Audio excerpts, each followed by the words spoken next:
11 minutos de las 5 de la tarde y qué lindo, nos estamos acostumbrando a la visita de los historiadores los días lunes. En este caso está con nosotros Micaela Pellegrini, profesora y licenciada en Ciencia de la Educación, doctora de la UBA. Bueno, ¿cómo estás? Bienvenida. Hola, buenos días, buenas tardes. Buenas tardes. Bueno, lindo, han tenido un año muy activo los historiadores con Rosario, ¿eh? Hemos trabajado mucho, sí. En estas fechas, sobre todo, viste... Un montón. Nos llaman, sí. Un montón. Bueno, hoy se van a meter con una figura... hermosa, interesante, polémica, ¿no? De la ciudad de Rosario, que, bueno, los que la conocen podría decir que le da nombre a una escuela, ¿no? Así es. Venimos a presentar a Juana Elena Blanco. Pensamos en proponerla, digamos, este 1 de diciembre, digamos, porque, bueno, ella perteneció al primer grupo de maestras graduadas del primer normal, que fue el normal 1, y digamos, desde que se gradúa en diciembre del 81 no paró de desarrollar proyectos educativos, escolares, extraescolares, organizaciones y demás. Bien, ¿Qué podemos decir de ella? Digo, maestra normal nacional, de este colectivo. En el ámbito de la locución se la menciona como las MNN, ¿no?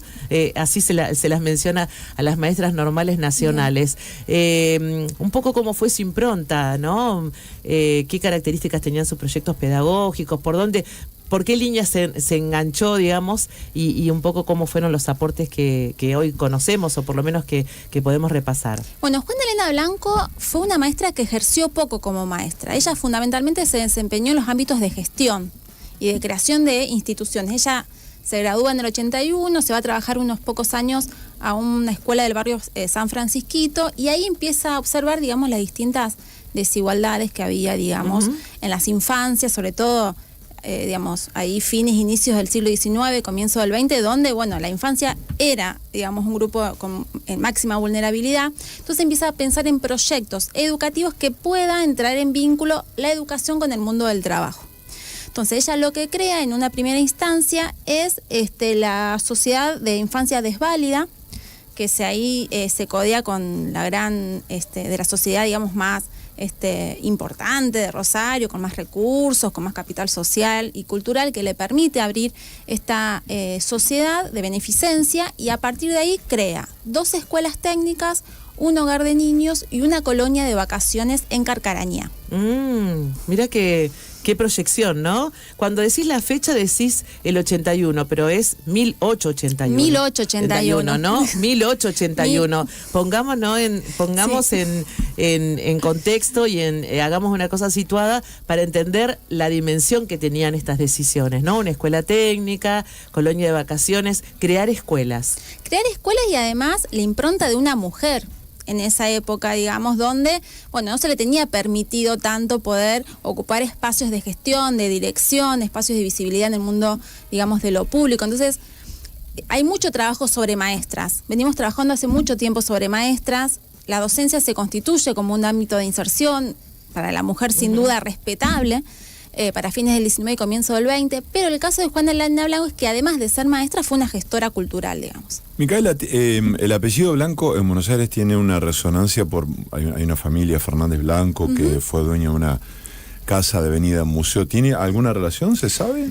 Nosotros hemos podido encontrar fuentes que hablan de la familia de Juana Elena Blanco, y es una familia, digamos, lo que hoy llamaría, no existía la clase media, digamos, pero sí era una clase de una sociedad aspiracional. Claro. Sin duda, digamos, al pensar a su hija, proyectarse en la docencia, piensen que fue el primer curso de la escuela normal número 1 de Rosario, o sea, fue la primera camada de maestras. Entonces ahí tenés que tener algún tipo de capital cultural para decir, bueno, voy a mandar a mi hija a estudiar. Pero no eran de una familia de renombre, digamos. De hecho, tenemos registro que solamente su madre estaba alfabetizada, por ejemplo. Está bien. Entonces nos habla ahí de justamente esta cuestión, ¿no?, de aspiracional. Contanos un poco más de estos proyectos educativos, de esta escuela, de estas 2 escuelas, de este hogar para niños, justamente de esta colonia de vacaciones en Carcarañá. ¿Qué características tenían? Obviamente también pudo ser buena gestora a nivel político, porque como en todos momentos de la historia hay que tratar de llegar a acuerdos para poder lograr un proyecto como este. Crear una escuela no es tener el deseo de hacerlo, que siempre son valiosos, pero hay que hacer gestiones políticas para que eso pueda suceder. Sí, y el poder del convencimiento. Vos tenés que convencer que alguien te done un terreno, que alguien te dirija una obra, gratis, fundamentalmente. También, digamos, el terreno que ella consigue en Carcarañá le hacen un descuento muy importante porque era por una cuestión de beneficencia. Digo, tenía una gran capacidad de convencimiento y eso es... buena vendedora. Muy buena vendedora, Juana. Sí, pero además de eso, digo, una voluntad política, porque eso es política, digamos. Una cosa es ir a pedir algo para hacer algo con un alcance más corto, pero esto era con vistas a algo muy importante. Algo muy importante. Sí, ella crea entonces una primera escuela de varones, que después termina siendo mixta, en 1906. Es una escuela que ella denomina como una escuela industrial, porque lo que se produce como una escuela técnica tenía que ver con productos, digamos, propios de la industrialización. No sé, fabricaban zapatos, alfombras, escobas. Incluso, digamos, los estudiantes tenían como una especie de pasantía con fábricas o empresas, digamos, de esta Rosario pujante, imaginemos, ¿no?, también inicios del siglo XX, que Rosario empieza a constituirse, digamos, como una sociedad así industrial y cosmopolita como la conocemos en la actualidad. Qué mentes avanzadas, ¿eh? Porque sí. Uno escucha esto y te da placer pensar que alguien tenía esa capacidad de entender lo que iba a suceder, ¿no? Porque ese inicio de la escuela técnica es todo lo que se aportó a la industria, ¿no? Ese conocimiento, esa acción, digamos, esa formación procedimental que tiene la escuela técnica, ¿no? Sin duda. También uno ahí se pone medio hincha, ¿no? Pone un poco ahí, digamos, el análisis crítico, y también, digamos, en esa época se consideraba como saberes de pobre. Es decir, digamos, uno hoy puede decir desde el presente, bueno, era bastante determinista, ¿no? Es decir, bueno, el pobre va a ir a esta escuela y va a ir a fabricar escobas, digamos. Porque va a aprender oficios. Porque ese es su lugar dentro del estrato social. Pero bueno, hoy, digamos, eso lo decimos hoy con todo, digamos, la trayectoria que tenemos al respecto, digamos. En ese entonces era de vanguardia, digamos. La otra escuela, esta escuela es la que conocemos como Juana Elena Blanco en la actualidad, que está por calle Pasco, entre Alem y 1 de Mayo. Y la otra escuela está por Ayolas, al 1100. Y fue una escuela más vinculado con, digamos, ella le dice la escuela chacra. Entonces tenía más trabajos vinculados con la cría de abejas, la agricultura, digamos, todo lo que tiene que ver más con el contacto de la naturaleza. De hecho, bueno, nosotros escribimos un libro producto de esta figura, y uno de los capítulos trabaja, digamos, como un germen ahí, en esta escuela, de lo que vamos a conocer como escuela nueva, en 1930, que es la que le dio protagonismo a nuestras maestras predilectas. Estrellas que son las Cossettini. Las hermanas Cossettini, sí. Y unos años después, bueno, en esa misma escuela crea el hogar de niños, para los niños que no tenían, obviamente, digamos, un hogar donde ir, y crea una colonia de vacaciones en Carcarañá, bien con esta idea higienista de la época, muy vinculada con las cuestiones, digamos, de la tuberculosis que en esa época, que se pensaba que el aire puro, el sol, el contacto con la naturaleza iba a mejorar la salud. Las condiciones de salud. Las claro. condiciones de salud. Bien. Interesante ver un poco todo ese recorrido. Todos esos proyectos, vos me estás mencionando escuelas que están en pie, ¿no? Digo, ¿qué pasó con eso? ¿Hubo un devenir de todo esto a nivel proyecto educativo? ¿Siguieron para adelante? Entiendo ustedes en el libro es Juana Elena Blanco, una obrera de la difusión cultural a la vanguardia, ¿no? Así es el libro que ustedes, entre las que estás vos como autora con otras compañeras, un poco repasando este trabajo, ¿verdad? Así es. Las escuelas, como pertenecían a la fundación, eran de gestión privada. Nosotros no seguimos investigando las escuelas, digamos, a posteriori, pero sí pasaron a ser de propiedad de la provincia, ¿sí? Y para el caso de la colonia, actualmente es como una especie, sigue estando en pie y recibe algunas infantes o adolescentes en estado de vulnerabilidad. Como que tiene otra connotación, digamos, de la colonia, pero sí sigue siendo un espacio, digamos, que resguarda este tipo de subjetividades. Con respecto, vos como historiadora, con respecto al registro de toda esta historia, ¿no? ¿Con qué elementos se encontraron para un poco rastrear su trabajo, sus distintas propuestas, ¿no? Porque con los historiadores me encanta ver cómo pueden desandar cosas que para nosotros no tienen, quizás no poco valor, sino que nos cuesta leer ahí la historia, ¿no? Bien, primero, no soy historiadora, porque si no mis Claro. colegas historiadores te van a retar. Ciencias de la educación. Ciencia de la educación y me especializo en historia de la educación. Nosotros fue muy impresionante todo lo que pasó con este proyecto. Yo me acerco a la escuela Juana Elena Blanco en busca de fuentes. Yo vengo trabajando maestras desde que ejerzo, digamos, este trabajo. Me interesa pensar, digamos, la capacidad de agencia de las maestras de fines del 19, cómo se estaban formadas, cuáles eran sus ideales. Bueno. Y en esa clave es que visito la escuela Juana Elena Blanco porque me preguntaba qué pasa con Juana Elena que no se conoce tanto sobre ella. Digamos, en la carrera de Ciencias de la Educación, generalmente, digamos, las figuras que están más presentes son las de Olga y Leticia, alguito de las Dabat, que también es un proyecto que estamos desarrollando ahora, las hermanas Dabat, Lola y Bernardina, que son del Normal 2, que también tiene una gran impronta escolanovista. Estamos también en un proyecto sobre eso. Y bueno, y Juana Elena Blanco pasaba eso, que no había como una investigación en profundidad, y lo primero que te dicen, no hay fuentes. ¿No? Bueno, no hay fuentes sobre esto. Bueno, fui a la institución y me encontré con el informante clave, que es Jorge Basili, que él me dice, yo tengo cualquier cantidad de materiales de Juana Elena Blanco. Es como el gran guardián, digamos, de esta figura.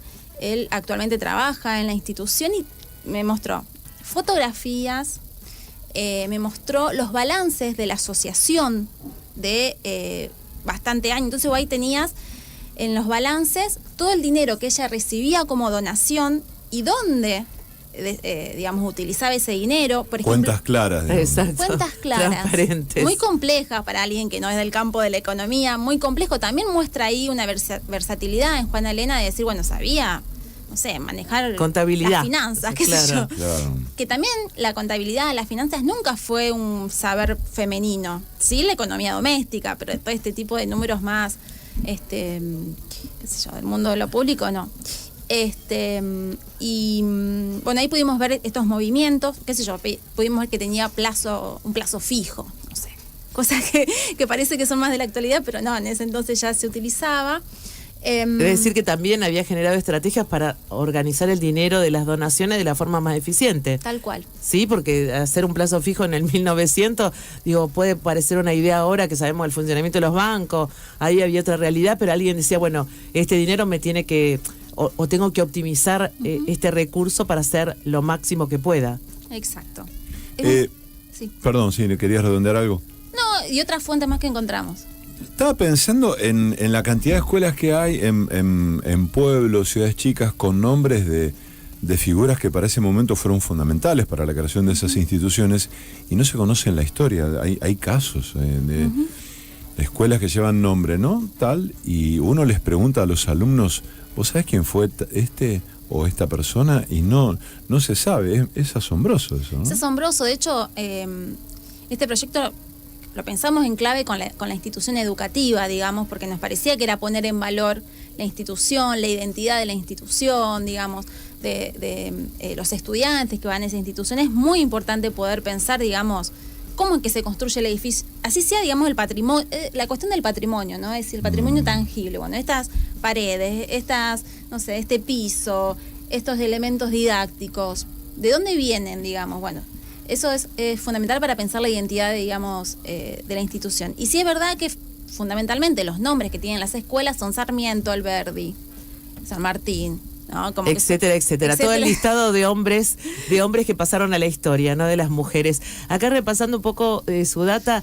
falleció en 1925, ¿sí? Y sus restos están en el cementerio El Salvador, aquí en la ciudad de Rosario. Digo, cuando uno tiene la posibilidad de hacer estas visitas al Salvador, puede ver su mausoleo, que bueno, tiene que ver con esto, con revalorizar su trabajo, su legado, esta sociedad protectora de la infancia desvalida. Así era el nombre que le había puesto y que lo creó allá en septiembre de 1905. Súper interesante y bueno, esta escuela normal, qué genias que sacó adelante. Qué genias, sí. Ahí hay un colectivo muy importante, vos decís, bueno, mencionabas a las Cosetines y otras más, pero fue como un semillero de, aparte de lúcidas, talentosas, ¿no? Cada vez que uno se mete un poco más en la historia, bueno, si uno conoce un poco la historia de las Cossetini, realmente eran realmente muy lúcidas, tenían una visión muy integral, interesante de la educación, pero siguen apareciendo estas figuras que formaron parte de esa formación, y estábamos acá cerquita.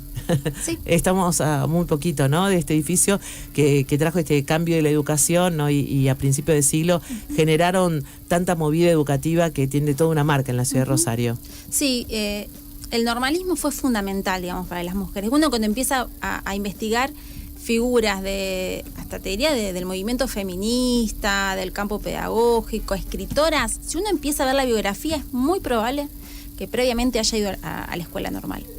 Era como ese trampolín de acceso a otras profesiones, otros oficios y demás.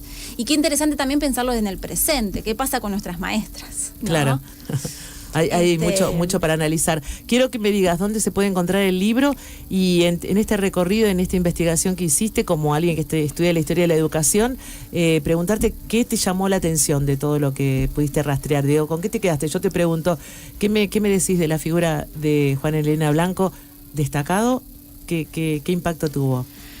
Para mí el impacto que tiene que ver con esta cuestión de su versatilidad, digamos, ¿no? De que ella estudió maestra en el magisterio, pero todas sus otras actividades que fue realizando, no sé si tenían tanto que ver con la didáctica y la pedagogía, ¿no? Con esto que decíamos, bueno, la contabilidad, su capacidad de agencia, su capital relacional para hablar con las familias más encumbradas de Rosario. Eso me llamó la atención. Y también lo que me llamó la atención es cómo hay guardianes anónimos de estos tesoros, digamos, históricos que estaban ahí en la escuela esperando que alguien vaya a buscarlas, digamos, porque estaban hasta bien conservados. Entonces, también la importancia de pensar siempre, en este caso, bueno, CONICET, la universidad, en vínculo, digamos, con estas otras instituciones, que es sin duda un trabajo que nos enriquece a todos. Totalmente. Qué maravilla. Micaela, el libro. El libro. Bien, tenemos por el momento este libro que lo hicieron en la escuela. Sí. La tapa lo hicieron los estudiantes. Sí. Cámara, bien. Ahí está, mirá, lo mostramos. Pero estamos en edición de un libro, digamos, con ICBN, con todos los requisitos que nos exige la Cámara del Libro, digamos, y lo estamos pensando en conjunto con la Comarca Cooperativa, que es una cooperativa que entramos en contacto con Norma López, que también tuvo mucha participación en la creación de este proyecto, así que el libro propiamente dicho va a estar febrero-marzo. Un poquito más adelante, sí. Pero tengan paciencia quienes quieran conocer un poquito más la obra de ella. Me encanta esto de ir descubriendo estas mujeres que fueron tan importantes para la historia, no tan solo de educación, sino de toda la ciudad, ¿no? Porque sí, y además, como decía Micaela, a esos guardianes que conservan la reserva de archivos desde donde poder trabajar también. Tal cual, es fundamental eso. Total. Fundamental contar con ellos. Total. Seguir, digamos, bregando porque haya gente que guarde cosas. Guarden, acumulen. Guarden que tienen valor. La acumulación buena. La acumulación buena, sí. Muy bien. Micaela, gracias por la visita. Un placer para nosotros. Micaela Pellegrini, en el espacio de Historia Rosario en una historia, así pasó en el programa.